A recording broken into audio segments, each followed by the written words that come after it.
días, buenas tardes a todos ustedes, queridos oyentes, en este mes de noviembre que comenzamos, y da la casualidad que hace pocos días, el 6 de noviembre, se conmemoró el Día de los Parques Nacionales.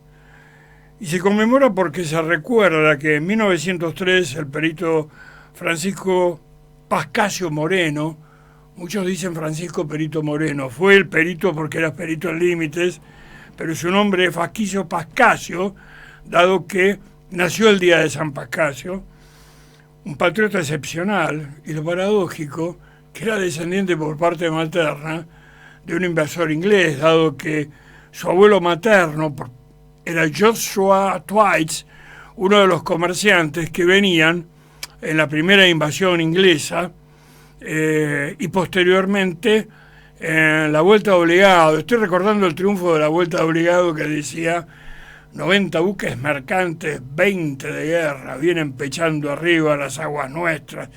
Ahora, lo interesante es que lo peligroso no eran los 20 de guerra, eran los 90 buques mercantes, porque los que traían mercaderías para inundar el país y de esa manera destruir la incipiente manufactura que sería después, posteriormente, la industria nacional. Hay que recordar que en 1945, cuando asume el peronismo, esto dicho por oficiales del GOU, hasta los alfileres se fabricaban en Inglaterra. Bien, estoy hablando de el perito Moreno, pero se recuerda ese día, el 6 de noviembre, porque en 1903 él cedió al país 7.500 hectáreas de su propiedad, área que 31 años más tarde se conocería como el Parque Nacional Nahuel Huapi.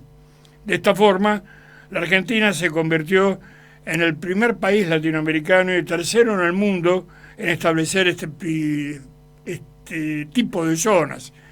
El primer parque nacional lo crea Theodore Roosevelt en Estados Unidos, el segundo parque nacional es en Canadá y el tercero, esta historia de los parques nacionales comienza en la Argentina. Viene a cuento porque ahora una de las propuestas de uno de los candidatos a presentarse en las elecciones de la semana que viene plantea, al menos en voz de su vicepresidenta, la necesidad de terminar con los parques nacionales, dado que lo consideran un niño de ñoque, una serie de disparates a las que ya estamos acostumbrados, no de este sector político en particular, sino de todo el sector político nacional. En la actualidad existen 39 parques nacionales, 2 reservas nacionales, 7 reservas naturales, 3 parques interjurisdiccionales marinos y 3 áreas marinas protegidas. Tuve oportunidad y el honor de conocer a la bisnieta del perito Moreno, que publicó un libro encantador que me lo dedicó, que es Recuerdos de mi abuelo Francisco Pascasio Moreno. Ella se llamaba Adela Moreno Terrero de Benítez y era madre justamente del llamado Loco Benítez, que era el bisnieto del perito Moreno, uno de los fundadores de la Unión de Nacionalista de Estudiantes Secundarios, que después, para variar, culminó forjando Tacuara. Él tenía una imprenta justamente en la calle Paraguay y Suipacha, en una galería. Otro personaje encantador. Bueno, gracias a ellos yo accedí a aspectos bastante interesantes y particulares de la vida del perito Moreno, personaje que por otra parte no estuvo exento de los odios de un personaje con pretensiones de historiador y que para mí fue verdaderamente nefasto, que es Osvaldo Bayer, recordado por Los Vengadores de la Patagonia Trágica, obra que no es original porque está basada justamente en una obra de Salvador María Borrero anterior. Pero este personaje en particular, que se declaraba indigenista, que llegó a proclamar la necesidad de que la Patagonia chilena y la Patagonia argentina se independizaran y se transformaran en un Wehrmacht, un territorio mapuche, bueno, una tesis absolutamente anticonstitucional. Es interesante que este indigenista alemán vivía la mitad del tiempo del año en Berlín. Y era un hombre que se caracterizó por ser antirreligioso, por ser antihispanista, por ser antirigoyenista, antirrosista, antiperonista, es decir, la antítesis de todo lo que es la conformación de la identidad nacional, que paradójicamente es reivindicado por sectores Nacan Pop, de esta gente que tiene un matete en la cabeza tremendo, inclusive inventando trapitos que son banderitas, cuando en el mundo americano jamás existieron las banderas. Tampoco habían existido en Europa hasta la llegada de las invasiones bárbaras. De hecho, los romanos carecían de banderas, tenían estandartes. La confección de las banderas se llama la vexicología, que es estudiada. Pero Osvaldo Bayer llegó a decir que el Perito Moreno fue un alcahuete racista y fundador del fascismo. Es decir, un disparate lleno de odio verdaderamente execrable. No, lamentablemente cuenta con bastante difusión, que también no es inocente. El Perito Moreno, un hombre genial bajo todo punto de vista, fue geógrafo y antropólogo que hubiera sido verdaderamente la envidia del propio Indiana Jones. Creo que se han hecho algunas películas con respecto a su personalidad, pero todavía el cine argentino le debe una gran superproducción. Cuando aún el progreso no había avanzado, y cuando digo el progreso verdaderamente lo digo en todo sentido, por las tierras patagónicas dominadas no por el indio, sino cruzadas por tribus nómades, ágrafas, que carecían hasta de los rudimentos del cultivo, que sí tenían los rudimentos de la civilización, nuestras culturas aborígenes del noroeste, caracterizadas por una gran y rica iconografía y también por una excelente cerámica. Moreno exploró y estudió esas regiones patagónicas, pero al revés de otros geógrafos que iban detrás del ejército, él fue antes del ejército, lo que lo llevó a ser tomado prisionero por los naturales del lugar. Francisco Pascasio Moreno fue el primer hijo varón de Francisco Moreno y de Juana Twice, justamente la descendiente de este visitante, entre comillas, inglés. Y nació el 31 de mayo de 1852 en una casona en lo que actualmente es Paseo Colón y Venezuela. Cuando sus padres compraron la vivienda, descubrió Perito Moreno caracoles petrificados en uno de los mármoles, que todavía se pueden ver, y ahí supo qué haría el resto de su vida. Preguntó qué era y junto con sus hermanos se abocó a la tarea de recolectar piezas, y cuando su número creció, el padre le cedió el altillo y allí Francisco y sus hermanos crearon el, entre comillas, Museo Moreno. Al ver el interés del niño, su padre lo llevaba al río a juntar cosas raras y le aconsejaba que recolectara. En determinado momento, cuando cumple 20 años, Moreno realiza un viaje de exploración del Río Negro y agosto y diciembre de 1874, sí, digo bien, estuvo en la bahía de Santa Cruz. Estoy tomando datos de uno de los tantos artículos que he escrito, me acuerdo, sobre todo en Agenda de Reflexión que llevaba el recordado Alejandro Pandra, a quien le dediqué mi último libro y que lamentablemente falleció a muy temprana edad. Cuando el Perito Moreno exploró las tierras entre Azul y Tandil, que eran dominio en ese momento de los araucanos, recolectó restos indígenas, entre ellos el cráneo de Cipriano Catriel, cacique general de las Pampas, muerto a lanzazos en Olavarría en 1874. Esos restos después serían restituidos a su comunidad recién en 2018. Pero es interesante destacar que los manzazos se debían también a que no existía un mundo indígena homogéneo, dado que los tehuelches en gran parte habían sido exterminados por la invasión de los mal llamados mapuches, que eran los araucanos del otro lado de la cordillera, dadas las tensiones interétnicas que existían entre ellos. No era un mundo pacífico. El mundo americano no era un mundo de cristal que de repente se vio sorprendido por una invasión europea, Sí, obviamente, la llegada del europeo fue un masazo, dado las pestes que traían. Es decir, los naturales de América no tenían resistencia biológica con lo que fue, por ejemplo, el flagelo de la tuberculosis. Es interesante, y esto lo destaca el historiador Jorge Oscar Zulé en su libro Rosas y relaciones con los indios, que fue el propio Juan Manuel de Rosas, en su exploración a la Patagonia, que vendría a ser la primera expedición al desierto, que es en 1833, cuando él hace vacunar a los indios contra la viruela, y ante el temor de ellos, él se levanta la camisola, se aplica la inyección, y de ahí que un cacique, que es Marianito Rosas, decía: mi hermano Juan Manuel, trayendo vacuna y sacando el gualicho de las tolderías. Por este hecho, entre tanto, bueno, Rosas recibió el premio de la Sociedad Genseriana. Y fue en 1876 que Perito Moreno llegó al lago Nahuel Huape y que hizo dos cosas. La primera es enarbolar el pabellón nacional.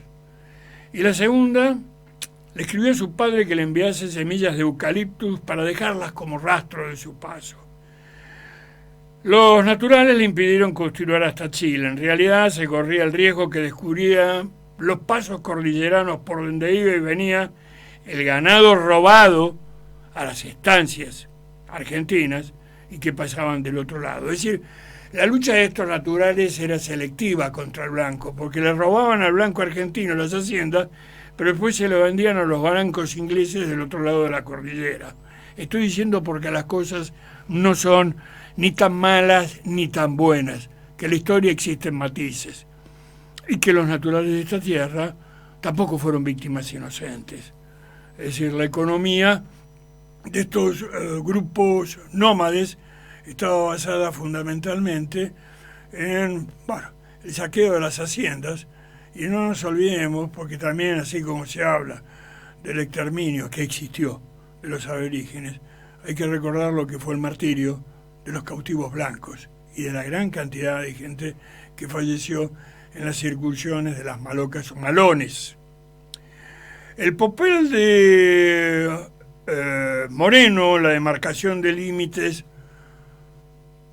fue clave para la entrega a nuestro país de miles de kilómetros cuadrados en la Patagonia. La Patagonia no era de los mapuches, no era de nadie. Los mapuches, digamos, los naturales no tenían un sentido de la propiedad, y menos de hablar de nación mapuche, como en este momento ciertos portales hablan. No tenían idea de lo que era la nación. Y además, el concepto de nación europeo es interesante estudiarlo, es bastante reciente en la historia. Es bueno recordar la obra de Hipólito Taine, que es una nación.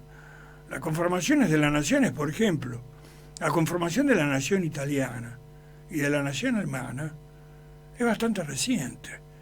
Yo recuerdo cuando en broma a mis amigos italianos en la Universidad de Milano, en la Universidad de Roma, yo les decía: bueno, esto podemos hablar nosotros porque somos más antiguos que los italianos.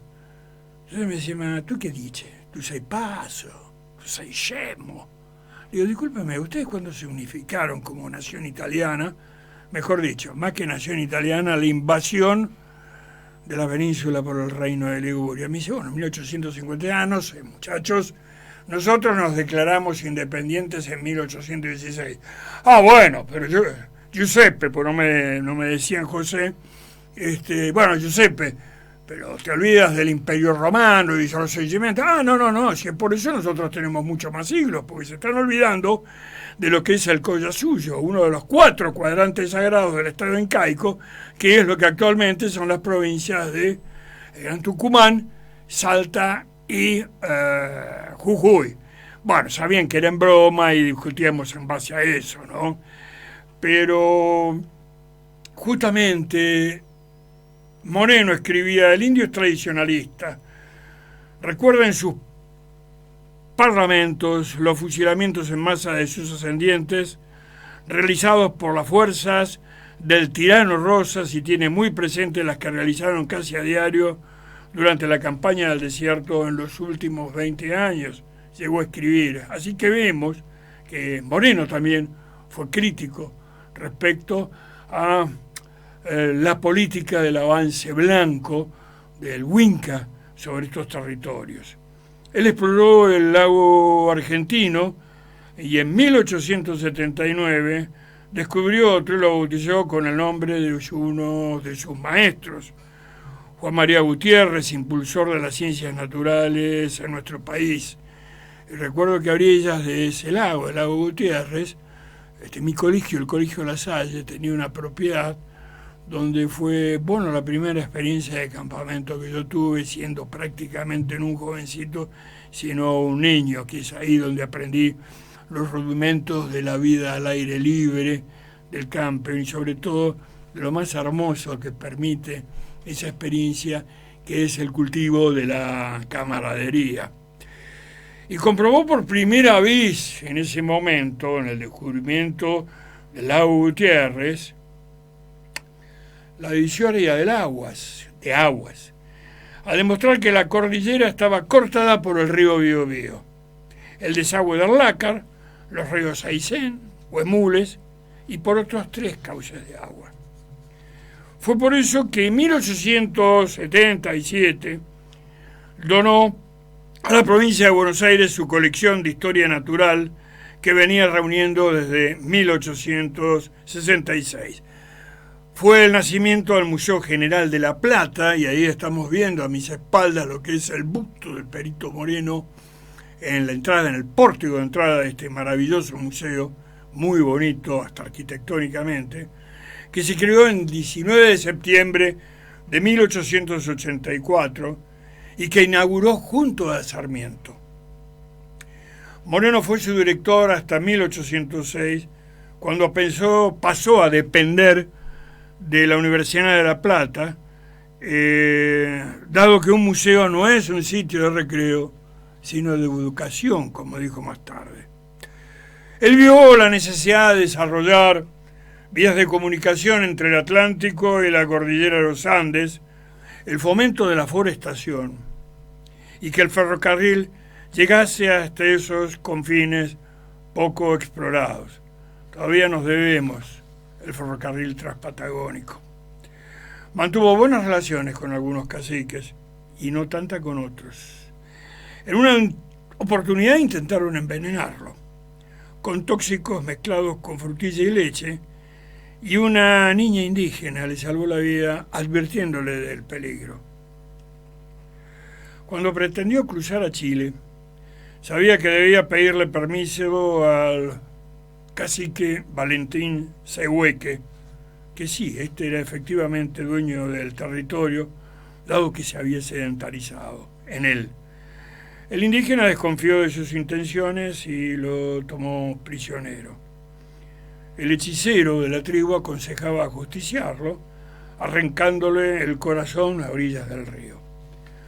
Moreno, junto a sus asistentes, el indio Gavino y Melgarejo, fueron ayudados a escapar por Utrac, hijo del cacique Nacayal, y Zehueque envió a su hijo Francisco a perseguirlo, pero se salvó cuando fue hallado por una partida del ejército de frontera.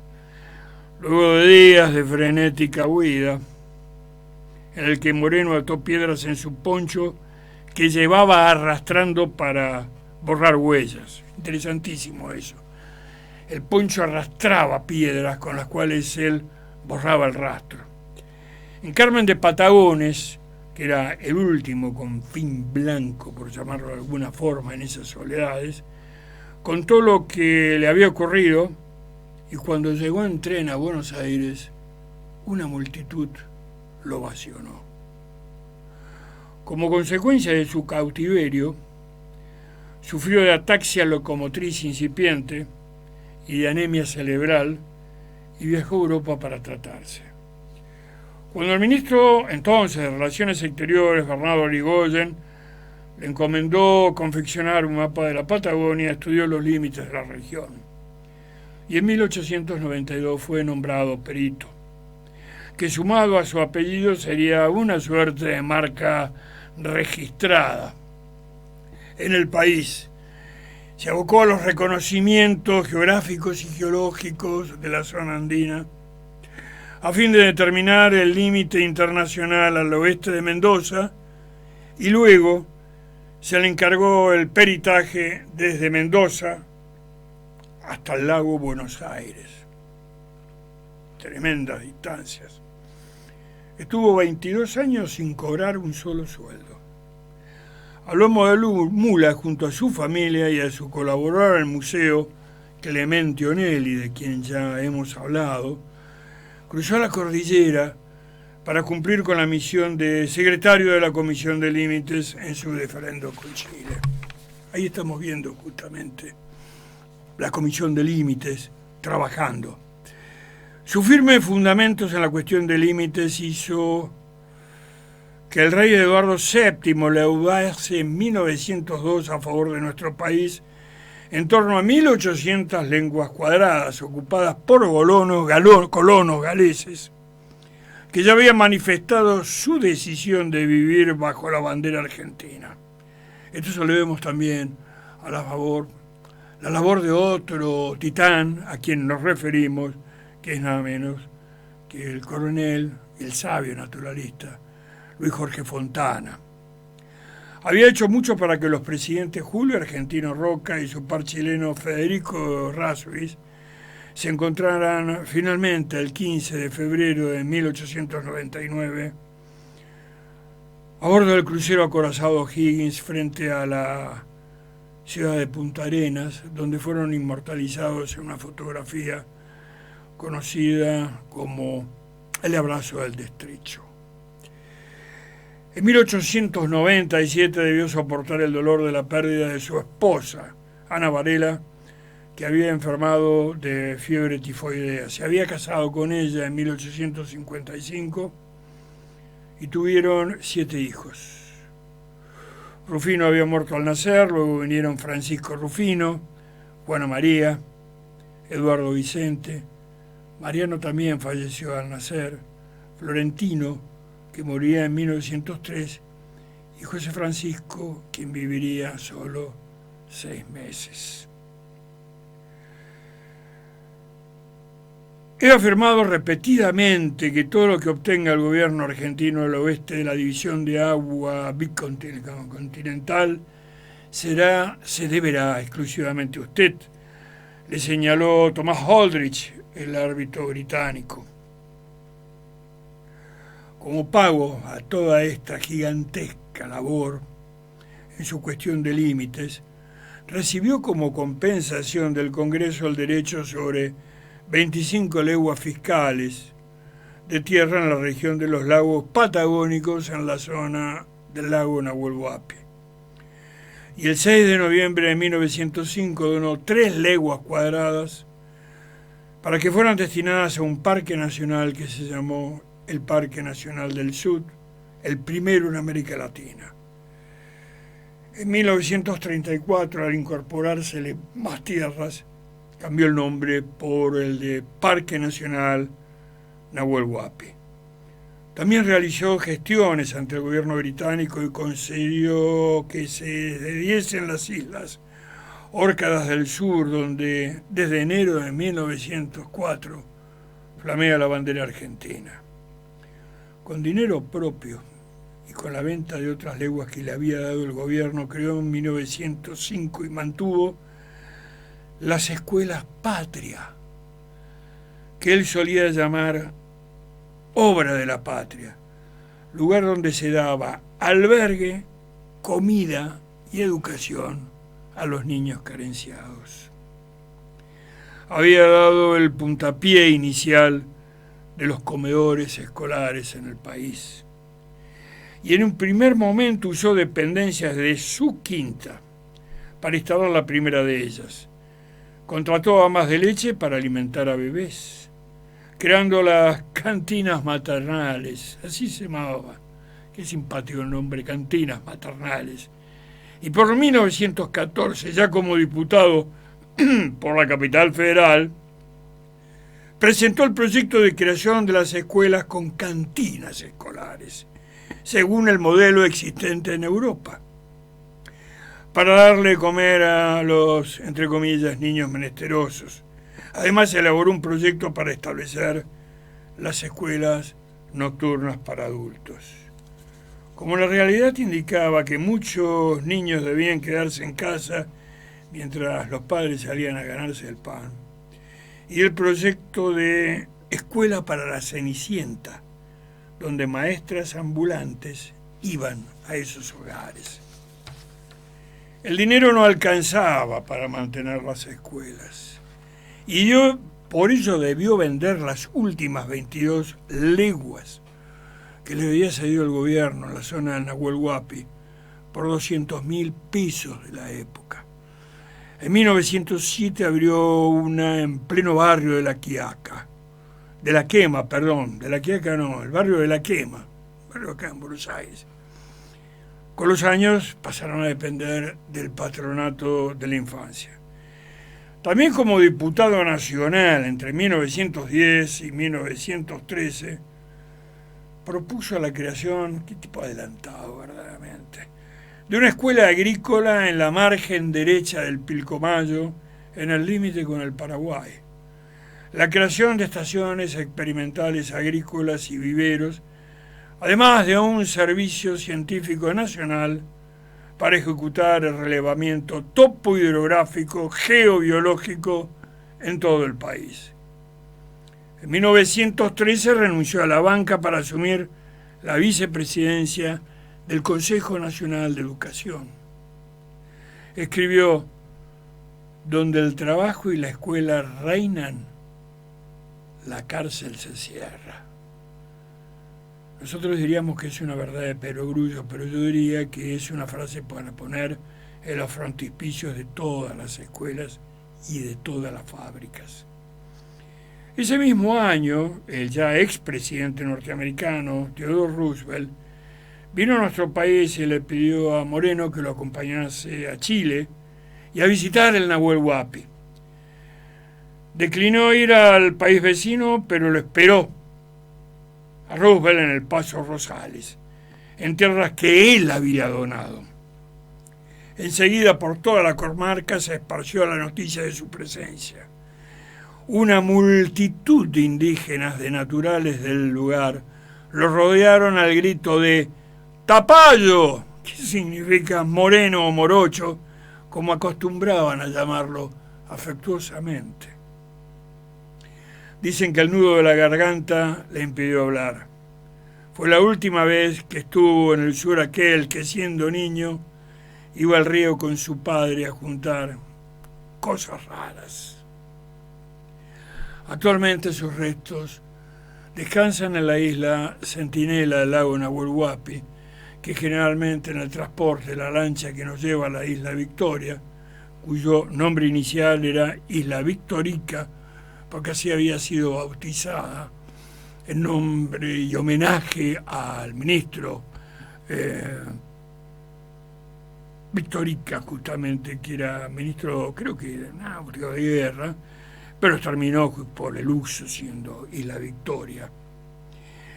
Pero el 22 de noviembre de 1919, digamos que ahí descansan los restos del Perito Moreno, pero que fueron trasladados desde Buenos Aires, donde murió en 1919, en la pobreza más absoluta.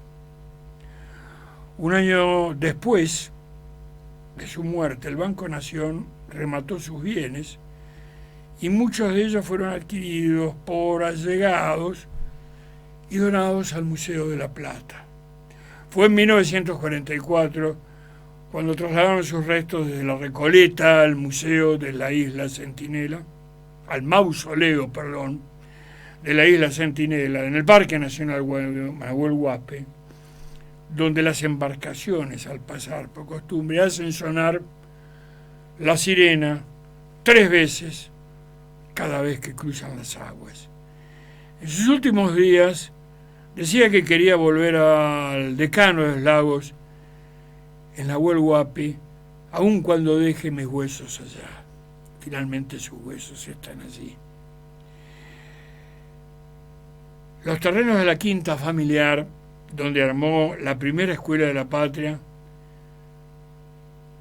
hoy lo ocupa el Instituto Félix Bernasconi y aún se conserva el Aguariguay que planteó en 1872. Creo que Francisco Pascasio Moreno es una de las figuras más insignes, más puras de nuestra historia, a la cual el cine argentino todavía le debe su gran película. Muchísimas gracias.